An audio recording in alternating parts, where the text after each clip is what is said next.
Dito ay nag-classic kami ng Besh Hilab ko. At sa game na ito ay tuturuan ko kayo paano maging isang magaling na mage sa inyong team. Sa picking na ito ay napagkasundoan namin na ako ang magiging mage at siya ang magiging tank ko. At syempre ang napili kong mage ay si Billeric at ang napili niyang tank ay Tigreal. Babala po sa mga nanonood, ang video na ito ay isang short tutorial para sa mga pro lamang.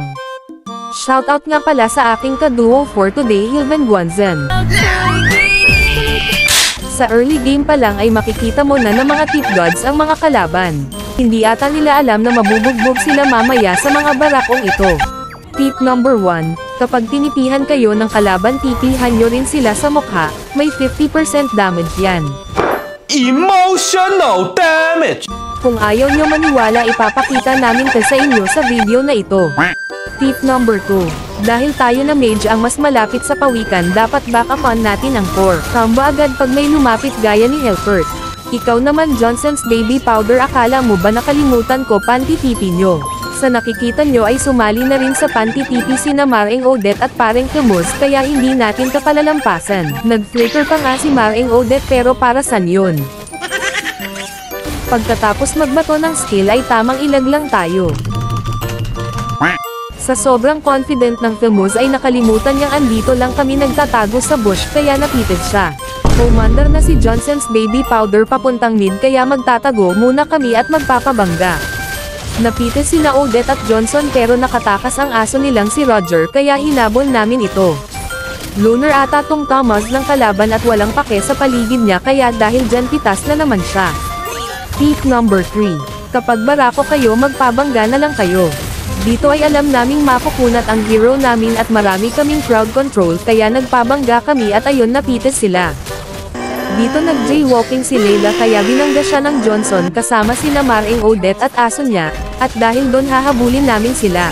Dito ay nag-chat si Maring Odette ano daw bang kasalanan niya.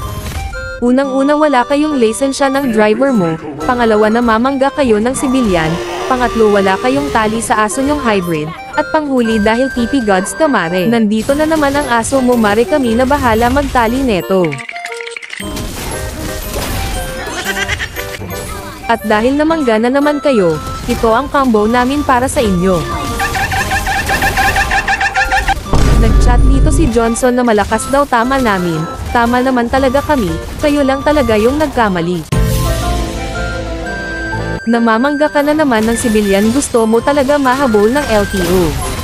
Ayun na naman, mapipilitin na naman kaming kunin ang lisensya mo. Hey, pushing the car because our car damage.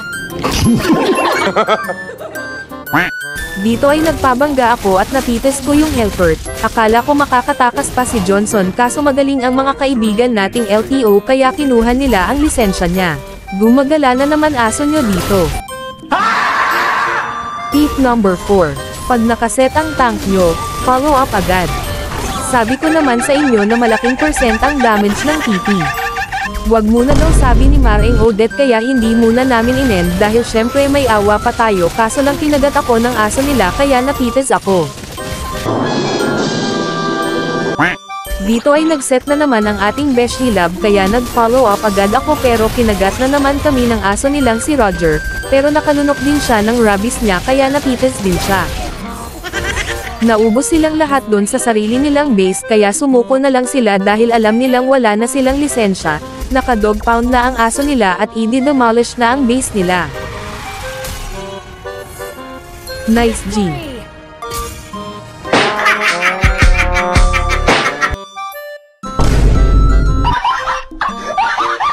That's so weird talaga.